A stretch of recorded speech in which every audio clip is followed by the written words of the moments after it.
In the NFL offseason, it seems that drama is never too far removed from the news cycles. Well, in today's episode, we're going to be talking about how a drama-filled head coaching search has turned into a bitter war of words. Stay tuned, everybody. It's about to get interesting. We used to be a team no one respected. We used to be a team no one feared. That was then. This is now. First victory of the year on the line. Goff's got it. Back, looks, throws, end zone. Yes! Caught!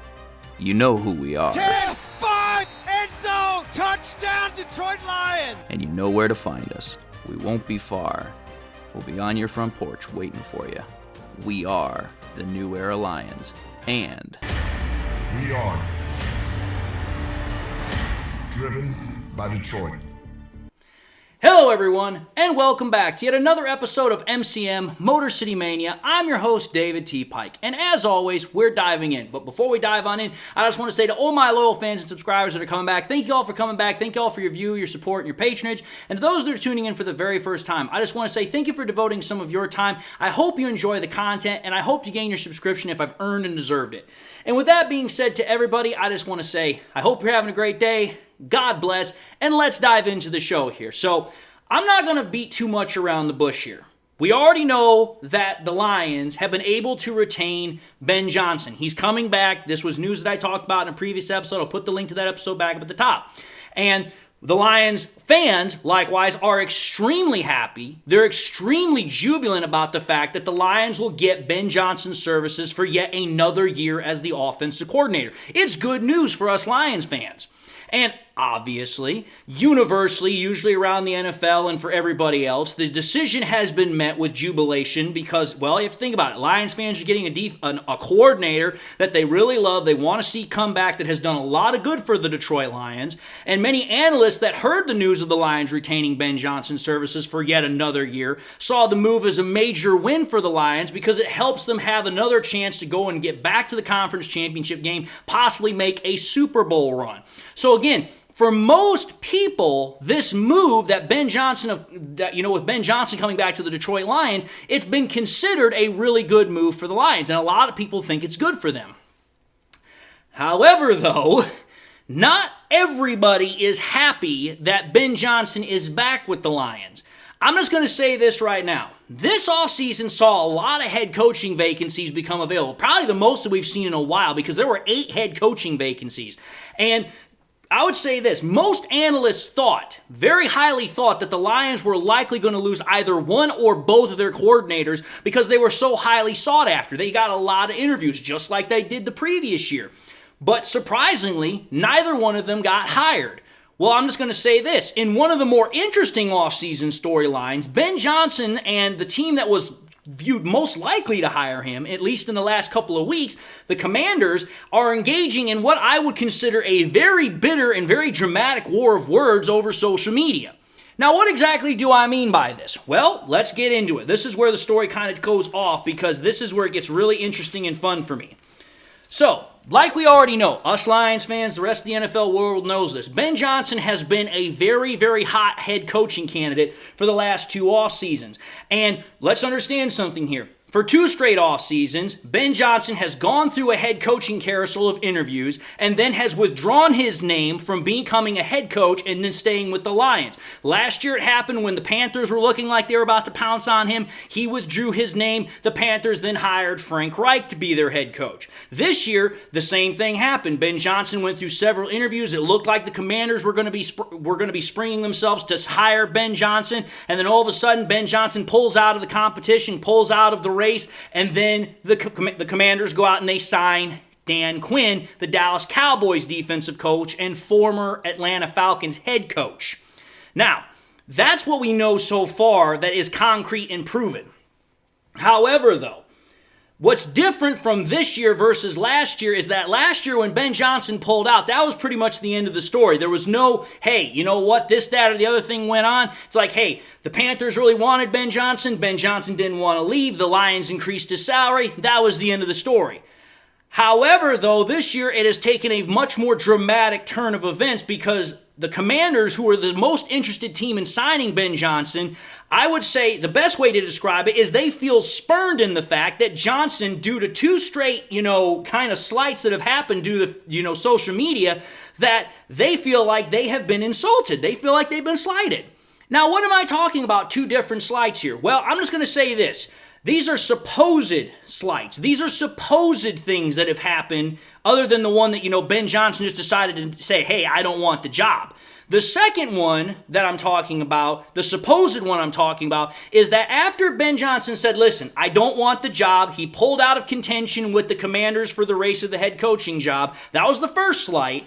The second slight, which I'm saying is supposed, is that a report came out later that supposedly Ben Johnson said that he was turned off by the Commanders' ownership because Ben Johnson thought that the guys were more basketball-oriented and that they had a little too much confidence in their football opinions. So, and pretty much what Ben Johnson is supposedly saying there from the supposed report is that Ben Johnson thought that these were basketball guys that thought they knew what they were talking about with football, and it instantly turned him off because obviously Ben Johnson didn't think they knew anything about football or knew too little to actually, entice him to want to take that head coaching job. So what you're seeing there is that the Commanders feel, at least from what I am standing and sitting at, that they were slighted first, number one and foremost, because they wanted to make Ben Johnson their coach, and he pulled out at the last minute, said, no, I don't want to be the coach. And then, after that whole thing happened, there were reports that came out that pretty much he said, yeah, I don't really think that these guys know what they're talking about. I think that they're a little bit too confident in what they think they know versus what they don't know. So that's where this whole thing starts. That's where the drama starts. That's where this bitter war of words starts. Because obviously, this is kind of a little bit interesting. Because the first thing I have to ask myself is, how really true is this report? How really, verifiable or, credible is the report that we're hearing that Ben Johnson supposedly says? Because in my honest opinion, this kind of sounds a little bit ridiculous because in the entire time Ben Johnson has been with the Lions, he has never once said anything remotely close to this before during any of the interview processes that he's been through. And to be fair, Ben Johnson has been through quite a lot of interviews.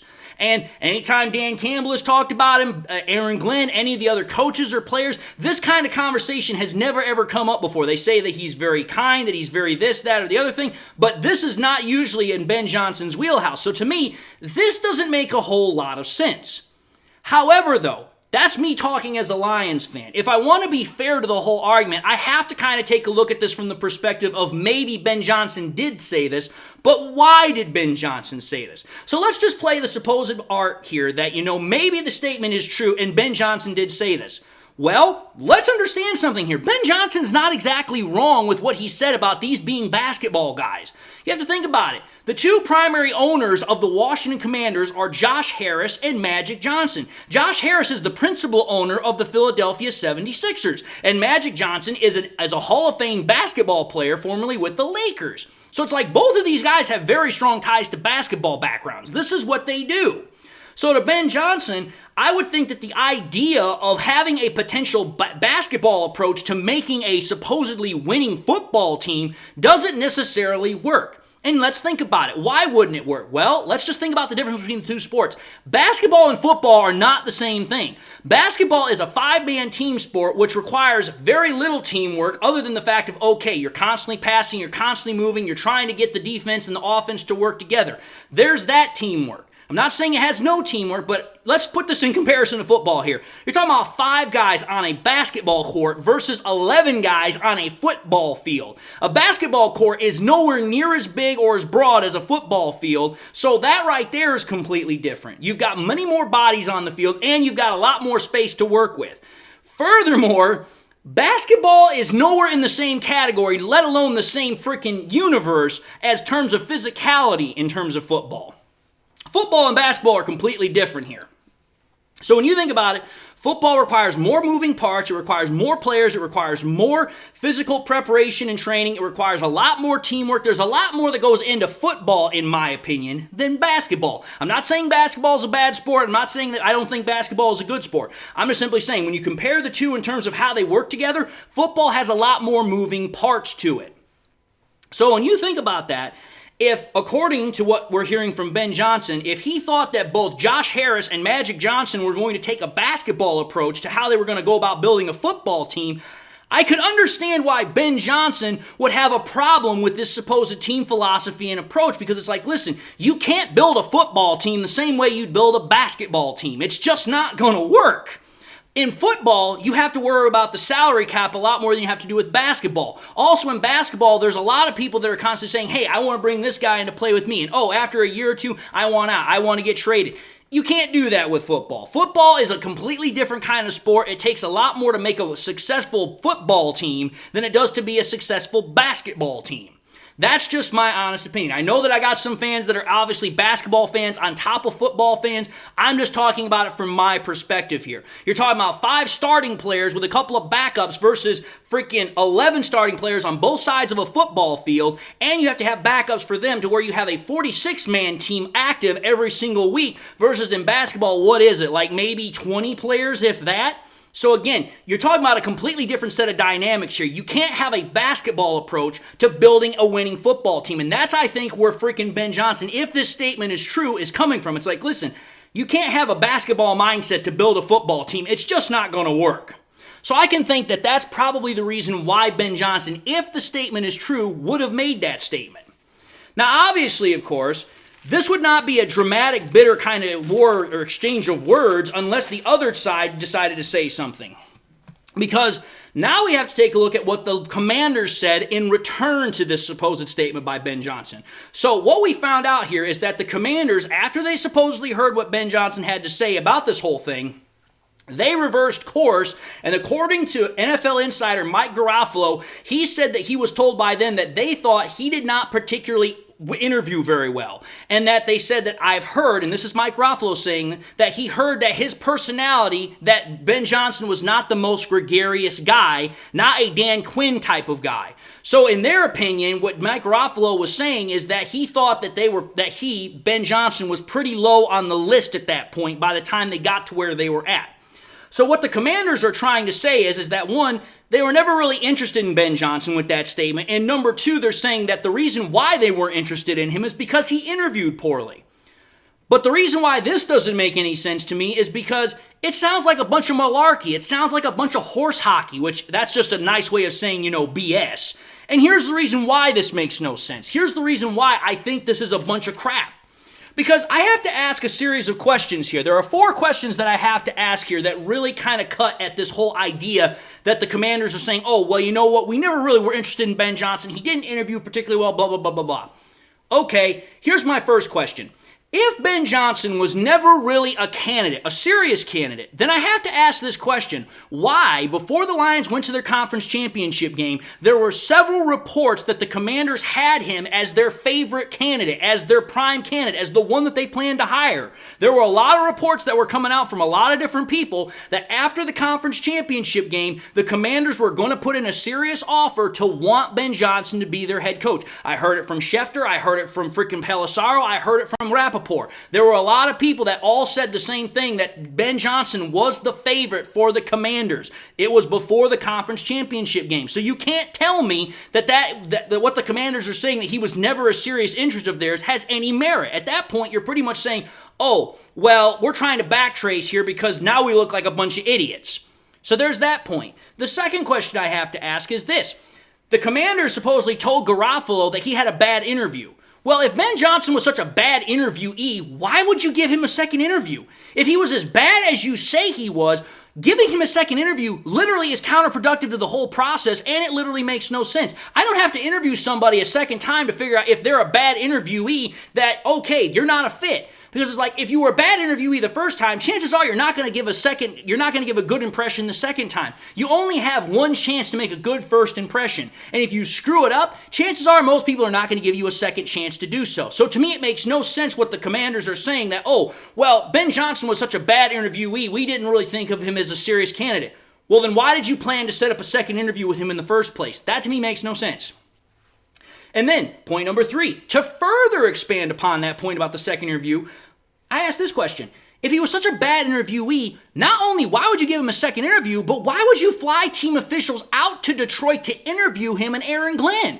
You sure as hell can't tell me that you flew team officials out just to interview Glenn. We already know that's not the case. You flew them out because you wanted to interview both of them. But I can guarantee you this, there is no way in hell they just flew them out there just to interview Glenn. They wanted to interview Ben Johnson specifically, and they decided, well, since we're here, we're also going to interview Glenn as well, kind of as a courtesy. Because they didn't want to just be like, okay, we're specifically going after just Ben Johnson. They wanted to make sure it looked good to everybody that was watching what was going on here. So to me, it's like, Washington, you can't say that you weren't interested in Ben Johnson, that you didn't want him when your actions are speaking the exact opposite thing. That makes no sense. And then finally, point number 4. I'm just going to say this. If Dan Quinn was the guy that you supposedly wanted the whole time, because that's what the Commanders are saying, well, Dan Quinn was always the guy we wanted. He was the guy that we wanted. Well, if Dan Quinn was the guy that you wanted, why did you wait until Ben Johnson was out of the race, until he pulled out of the head coaching candidate? Why would you wait until after Ben Johnson had pulled out of the race to officially hire Dan Quinn, even though you'd already interviewed Dan Quinn twice to Ben Johnson only once at that point? Unless, of course, you were still wanting to hire Ben Johnson, and then once he pulled out, you're like, well, we lost our top candidate, we have to go with our second best option. So what happened there is the Commanders had to settle for Dan Quinn when they really wanted Ben Johnson. And now what the Commanders are trying to say is, well, we never really wanted Ben Johnson. Dan Quinn was always the guy we wanted all along. Yeah, that literally makes no damn sense. That is the exact opposite of what happened in the hierarchy and in the linear timeline of events. So to me, it's like, okay, the Commanders, they got embarrassed. And right now, they're trying to salvage themselves with a PR campaign to make it look like, well, we never really wanted Ben Johnson. Ben Johnson was this, that, or the other thing. He was rude. He didn't fit what we were looking for. He didn't interview very well. We got the guy we really wanted, Dan Quinn. Point of the matter is, that's not at all what the actions state. That's not at all what we've heard. That's not at all the truth of the matter. The Commanders are literally in PR damage control. Now, obviously, this comes to the question of, what's the fallout from this? Well, the fallout from this war of words is this. Ben Johnson, I'm going to say this, could probably guarantee that he's not going to get a lot of head coaching interest for the next couple of years. Because, as we all know, the NFL has a bit of a long memory here. And if teams think that, oh, Ben Johnson actually is this, and this is what the Commanders are saying, has any sort of truth, they might be less willing to give him interviews or willing to hire him. Now, I'm going to say this, for us Lions fans, this is something that we would welcome because we want Ben Johnson to stay here. We want him to stay in Detroit because, let's think about it, Ben Johnson with Jared Goff have led the Detroit Lions offense to 2 top 5 finishes over the last 2 years. So with Ben Johnson and Jared Goff in the same building for the next couple of years, this should ensure the Lions have a top offense for years to come. So the fallout there is not really something bad for Ben Johnson because as long as he's here in Detroit, he's always going to have a job. The question is whether or not teams outside of the building are going to want to hire him for a head coaching position after this fallout with the Commanders. Now, what's the fallout for the Commanders? Well, here's the fallout for them. 1, they got embarrassed. Let's not dance around it. Let's not try and dress it up as something that it's not. The Commanders got embarrassed. They wanted Ben Johnson. Ben Johnson turned his nose up at them. Then there was this whole supposed comment that Ben Johnson made, and so now they're trying to backtrace. They're trying to backpedal and say, well, we didn't want him. But the point of the matter is, you did want Ben Johnson. You had to settle for your second best option in Dan Quinn, and now you're blatantly lying to try and cover your tracks. It's not a good look. At this point, it's like, listen, just admit the fact you wanted Ben Johnson, you didn't get him, he thumbed his nose up at you, you didn't like it. That's in essence what this boils down to.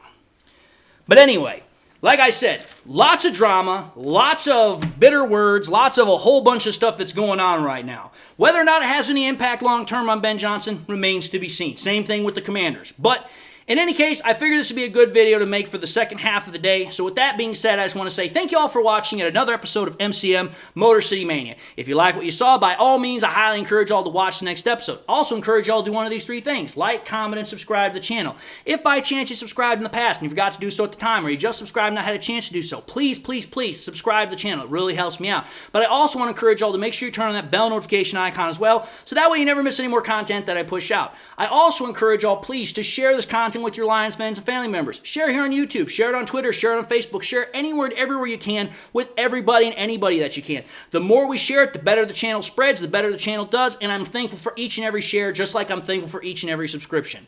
And with that being said, I just want to say thank you all for devoting your time to the show. Thank you all for everything that you do. I hope you all enjoyed the content. I hope to gain subscribers. If I didn't get you on this chance, hopefully I'll get you on the next one. And with that being said, God bless, and until the next time we meet, I'll see you all in the next episode.